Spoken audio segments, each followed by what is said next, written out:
This is Democracy Now!, democracynow.org, The War and Peace Report. I'm Amy Goodman. The state of Texas is facing growing calls to halt the execution of Rodney Reed, an African-American man who spent over 20 years in prison for a rape and murder he says he did not commit. A group of 26 Texas lawmakers, including both Democrats and Republicans, penned a letter this week asking Governor Greg Abbott to stop the execution planned for November 20th. More than 1.4 million people have signed an online petition to save Reed's life. Supporters include celebrities Kim Kardashian West, Rihanna, and Meek Mill. Rodney Reed was sentenced to die after being convicted by an all-white jury for the 1996 murder of Stacey Stites, a 19-year-old white woman. The two were having an affair at the time.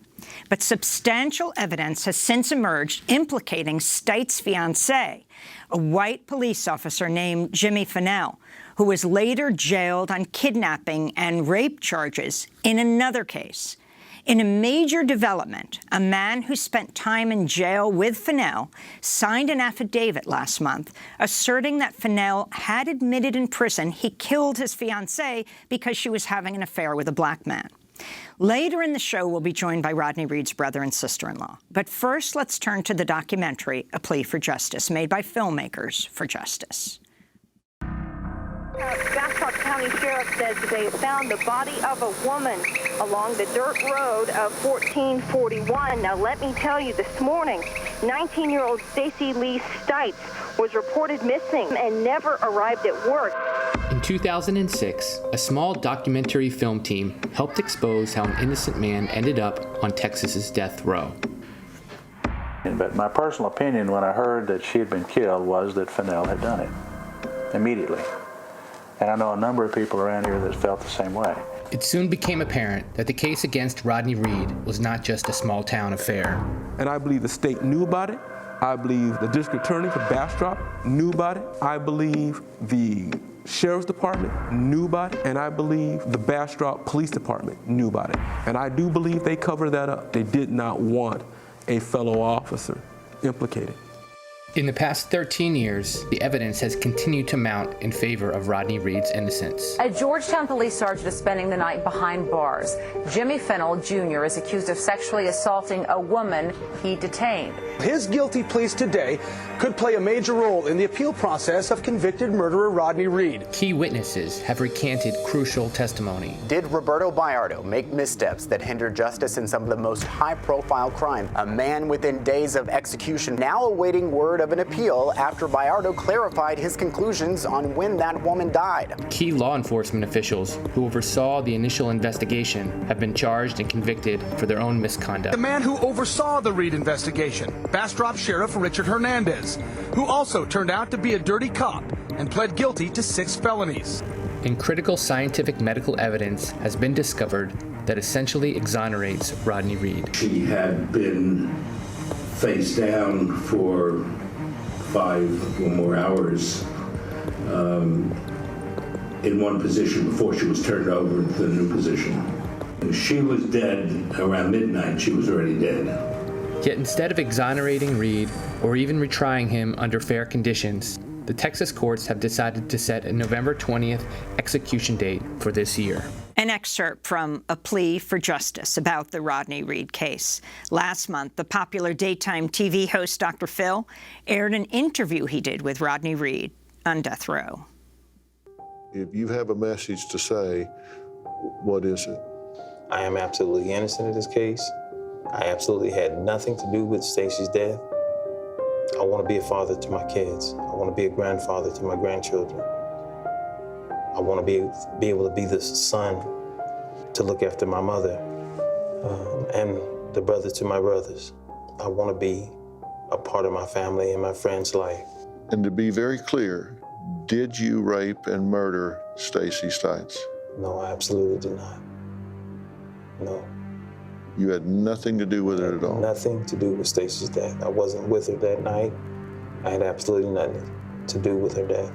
And you said that they didn't want to bring in, if there's DNA evidence in these allegations against you for other sexual assaults that they're throwing up against the wall, you're saying Let's bring all that forward. Bring that, if there's that DNA evidence, we have technology now that they didn't have then. You're saying let's bring that out now. Let's find out if that's right.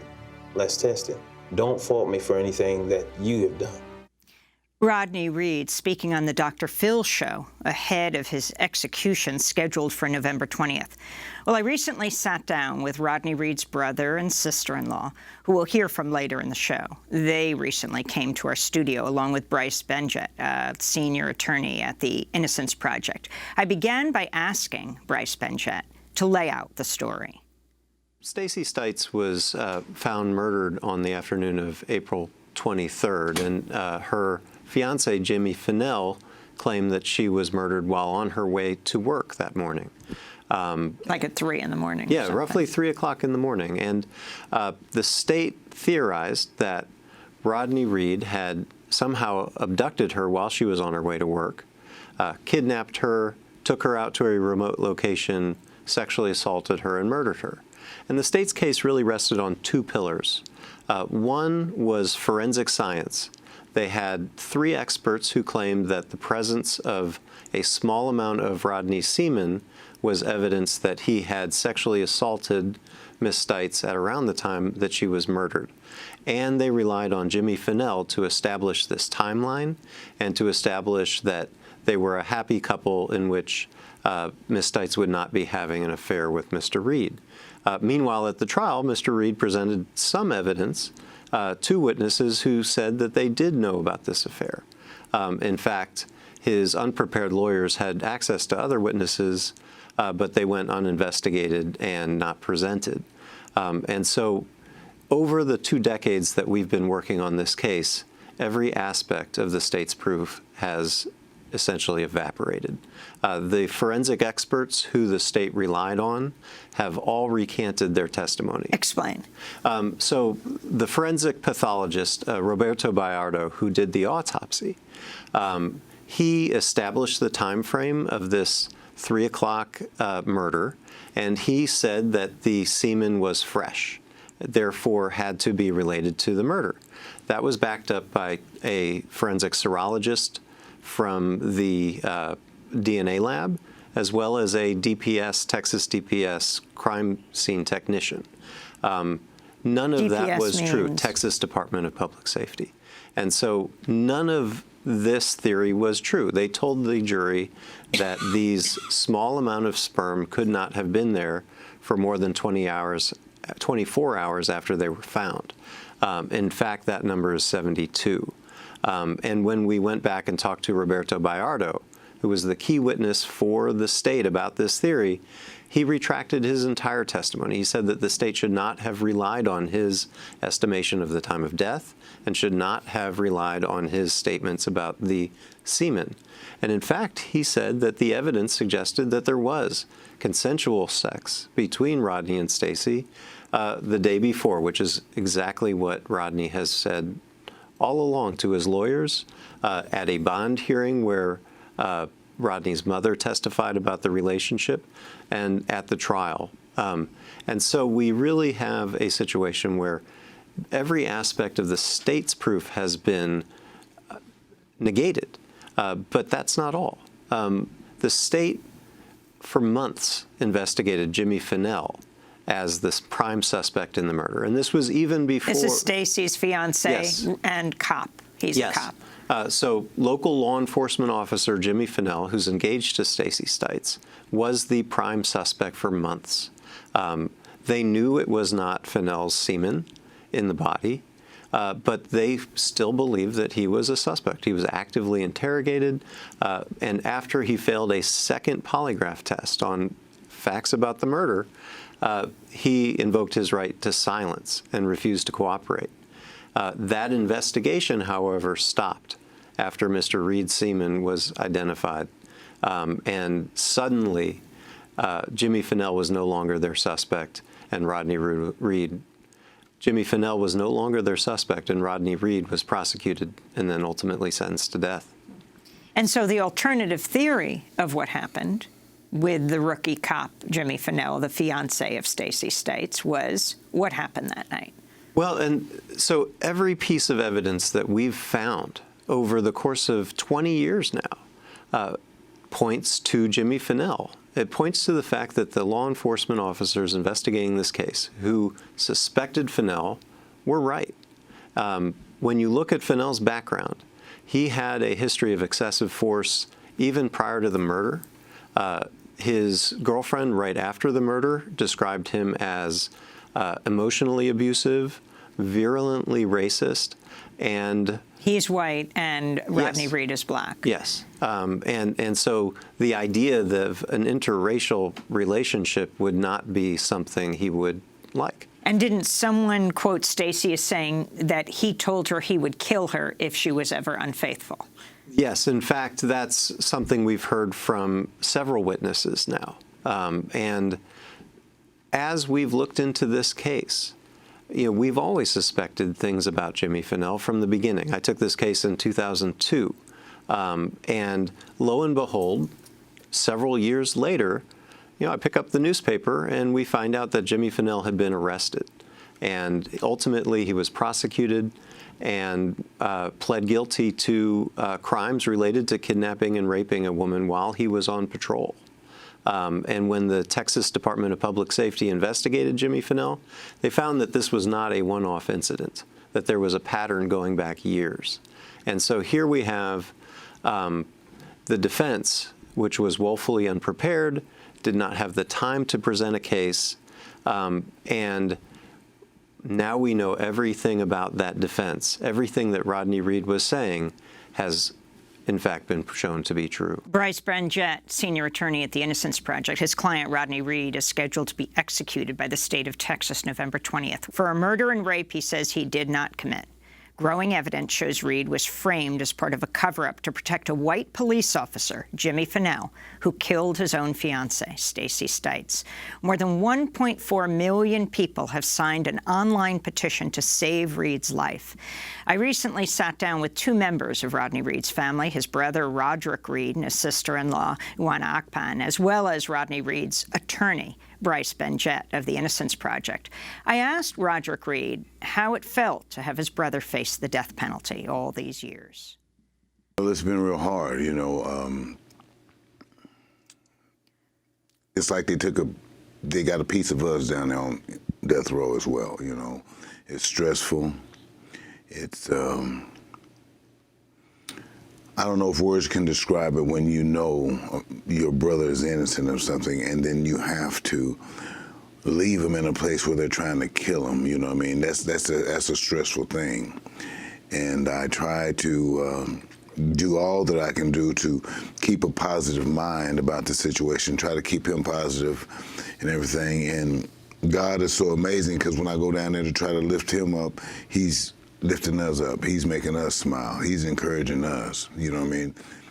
And it's been tough. It's been 22 and a half years since we've been able to touch him, since my mom has been able to just hold his hand. No contact No visit. contact. No contact at all.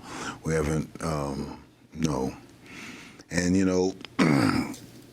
the hardest thing for me in these 22 and a half years, each and every time, is when, from the first time I went to visit him to the last time I've seen him, is when I touch that glass and give him that pound, leaving him behind. I can't take him with me as bad as I want to because I know he's innocent, but I have to leave him there, and I haven't got over that yet, and it's been 22 and a half years. That's real hard.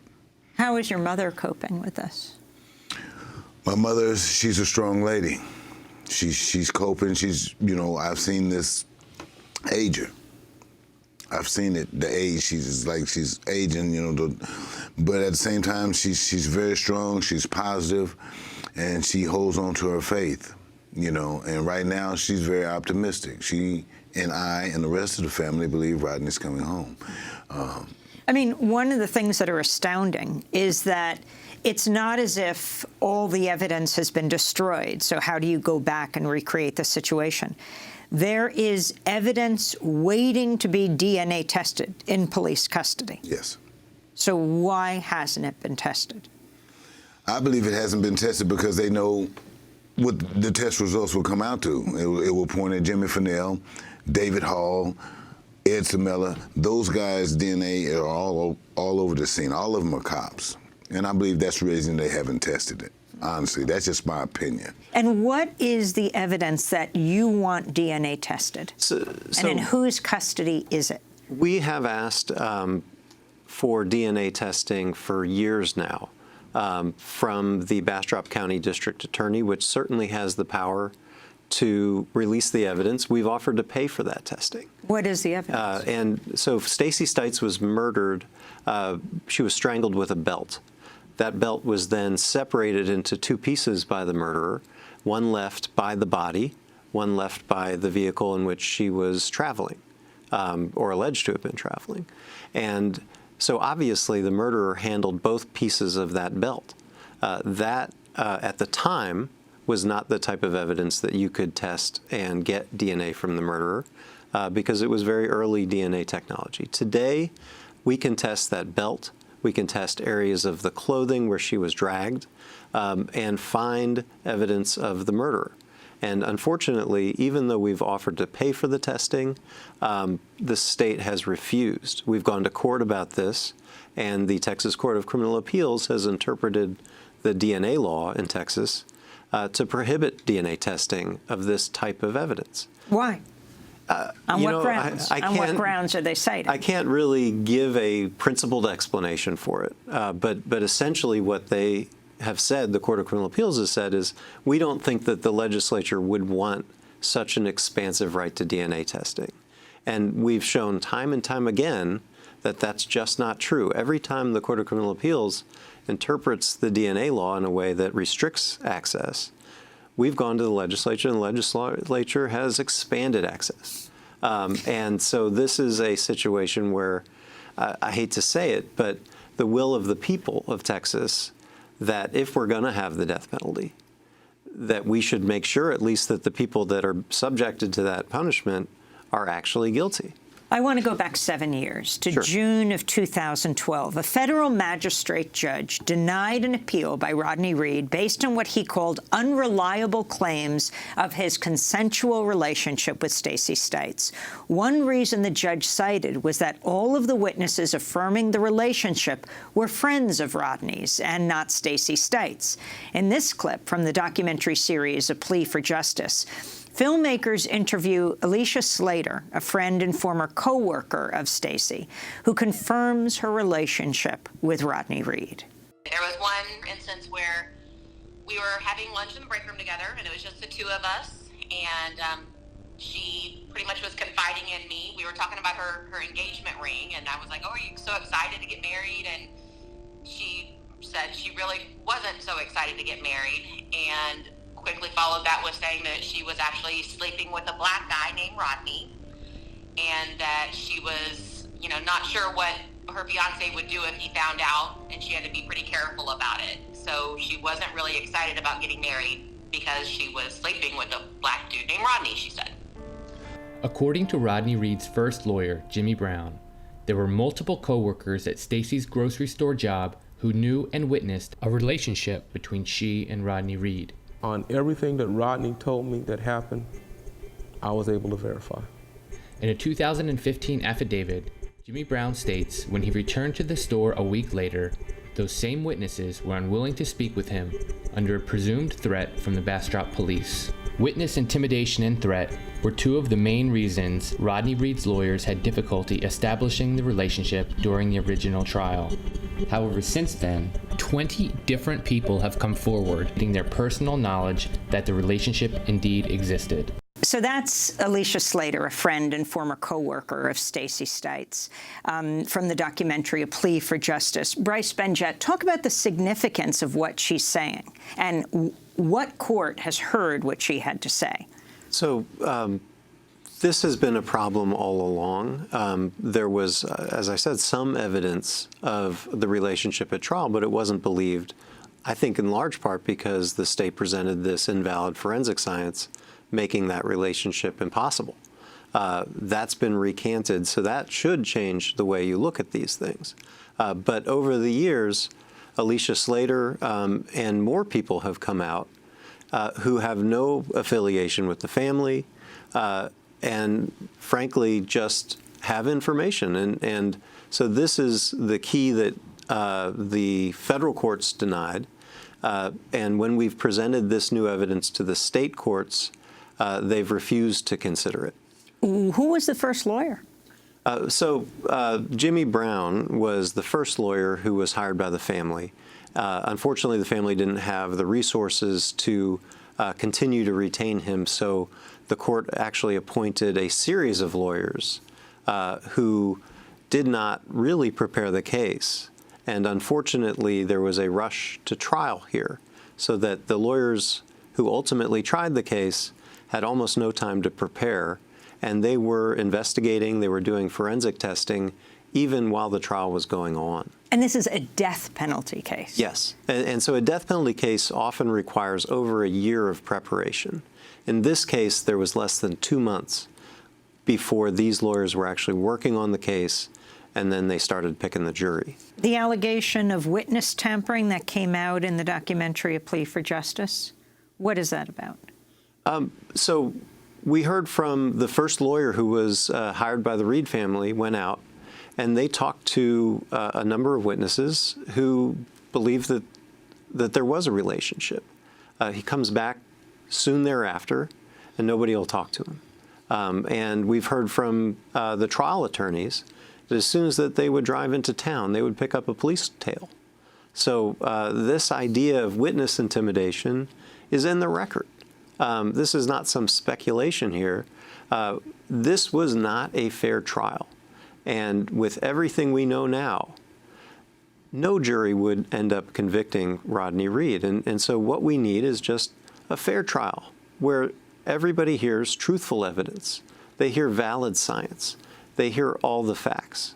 And that's all that Rodney wants.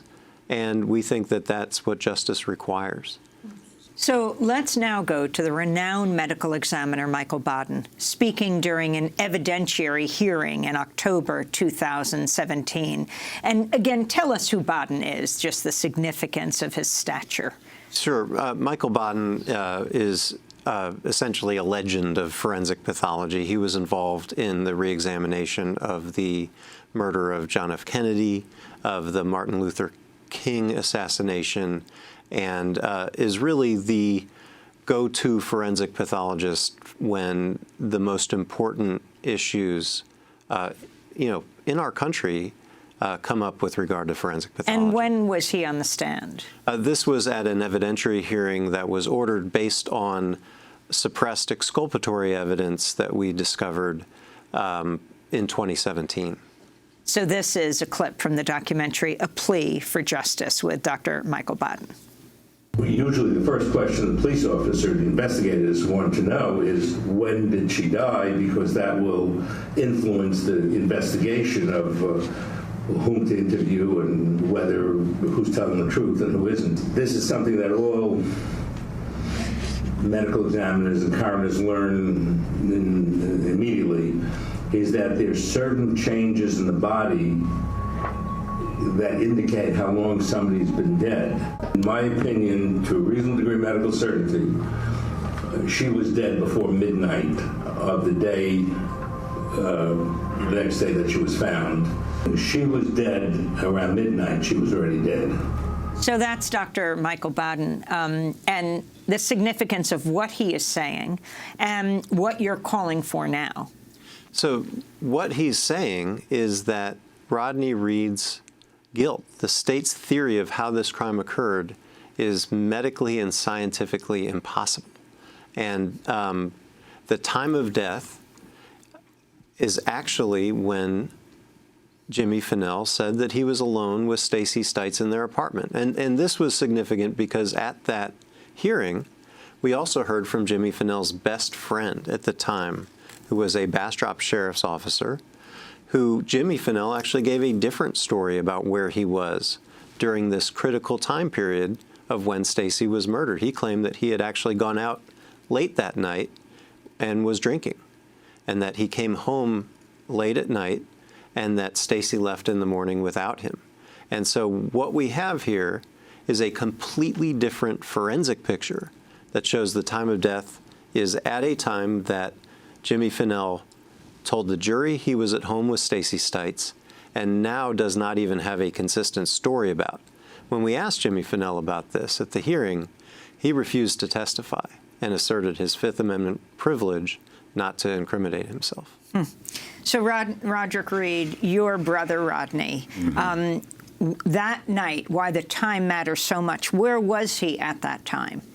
He was with my cousin, Chris Ulrich. They was in it was like a little community center right next door to the families. Everybody hung out there, and they was just sitting out there, just hanging out. That's where he was.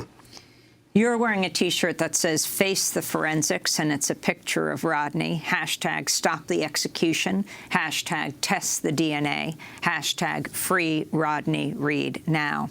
Yes. And now is when we go to Uwana Akpan. You're wearing a different T-shirt. It says, "Grant Rodney Reed a new trial." So I want to talk about that. And also, when you came into this picture, you're the sister-in-law of Rodney. Yes. You're married to Rodrick. Talk about when you first learned about this case. I first learned about the case when I was working as a survivor advocate at Safe Place. There's this annual MLK march that happens every year in Austin, and the ending parade ends at Houston-Tillotson University. And the first table that I saw was one, I think there was like flyers for Texas Coalition to Abolish the Death Penalty, and it had something related to Rodney's case. And I was talking with someone who was at the table.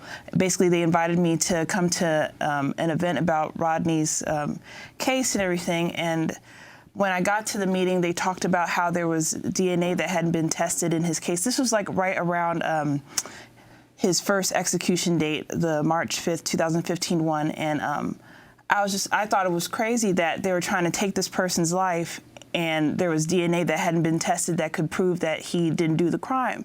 And so, you know, that's when I got involved. And that's also when you met Rodrick? Yes, soon after. What's it been like for you to go to the death row prison to see Rodney? It's hard because I know how, you know, Rodrick and Rodney were really close. And, you know, Rodrick talks about his relationship with Rodney all the time, how, you know, that was, to me, the relationship was like a best friend, deeper than a best friend. And seeing the pain of what this has done, and it's hard. When we go up there, seeing, it's like a feeling of extreme despair, you know, seeing how the tone changes when we leave Livingston. It's tough. I want to go to Connie Lear now, victim of the Georgetown police officer Jimmy Fennell, Stacey Stites' fiancé. Fennell was convicted and sentenced to 10 years in prison for raping Lear after he took her into police custody. This is a clip from A Plea for Justice of Lear being interviewed on the show Crime Watch Daily. He just kept telling me to shut up. He asked me to dance for him, and I told him no. And when I told him no, he got mad. And he grabbed me and slammed me up against the back of his car where the trunk is. I kept telling him to stop, but he just told me to shut up, that I knew I liked it. And then if I told anybody, that he'd hunt me down when he got out of prison and kill me. Fennell was convicted of raping her and went to jail for 10 years. He pled guilty to kidnapping and sex charges relating to that arrest. Again, the Texas law enforcement investigation of Jimmy Fennell arising out of that actually showed that that was a pattern of conduct. And so this was not an isolated incident.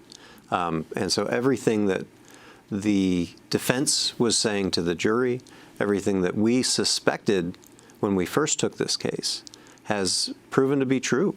Where is he now? Because he just recently got out of prison. We've been told by folks who've actually been out to the church and visited that he's a pastor at a church in Granger, Texas. A pastor? Yes. And what did they say about his congregation, about his church? They didn't talk about all that, but basically that they went up there, and I think one person said that they delivered a free Rodney Reed bumper sticker to like one of the members of the congregation, and they were like, I don't want that. Rodrick, what are you calling for now? We're calling for we're calling for justice. We're calling for Rodney to get a new trial, you know, because we were confident that when given this new trial, with all the evidence over all these years, all the testimonies and stuff from different witnesses and everything, that Rodney is coming home. We're confident of that. All we have to do is have the opportunity to present that. Because his life's on the line. I can't see them taking my brother's life for something he didn't do, and you did not give us that avenue to save his life. You are executing an innocent man, and at the end of the day, I don't see how anybody could sleep with that on their conscience, their mind, their heart. What is your plea to the community right now, and how important is community response as this case goes through the courts, your brother behind bars for more than 2 decades? Our plea right now is for everybody to get involved, everybody to act, you know, to contact Governor Greg Abbott, Ken Paxton, the Board of Pardons and Paroles. Greg Abbott, has he made a statement on your brother's case? The governor of Texas? Not to my knowledge. Not to my knowledge. And just contact everybody, you know, use your social media, get this story out to help bring justice out of the streets and back into the courtroom where it belongs, you know, so we can get peace, not just for Rodney, but for Stacey Stites as well. Her family is going through this as well.